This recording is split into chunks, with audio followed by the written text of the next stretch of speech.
I'm Chris Black. I'm the owner of Blackline Renovations. We've been doing residential design build remodeling since 2002 in the Park Cities, Preston Hollow, Lakewood. We are full service and we protect the client's interests. We make sure that all their needs are taken care of. Once we go to see a client, then we walk the space and we get to see what their desires are and what sort of difficulties we may have to overcome.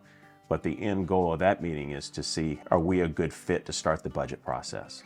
Once we all agree to a budget range and everybody's comfortable with that, we start the design process. We'll go out, we field measure the house, we draw the plans of the house as it sits, and then we come up with different concepts based on what the client is looking to do. And with those concepts, now we're able to start putting estimates now. It's not a budget at this point. We're now able to put some hard numbers on this. It's still going to be a range, but it's, hard numbers based on factual drawings. Once those drawings get finalized more and more refined, we're able to tighten that number up even more.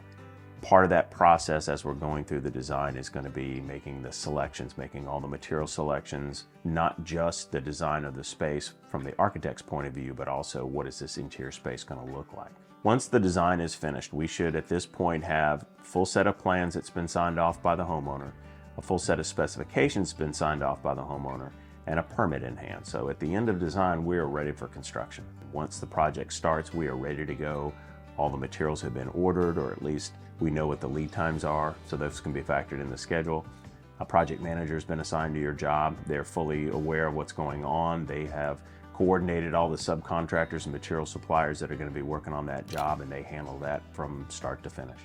Being design build, and a lot of people know what design build is, but we feel that it is truly a value to the client because it makes us one point of contact. You don't have to deal with a separate architect, a separate designer, and a separate contractor and try to get all those people to play nice among each other. When we do the project, we are the one point of contact, and we make sure that whatever we do follows your needs and your desires.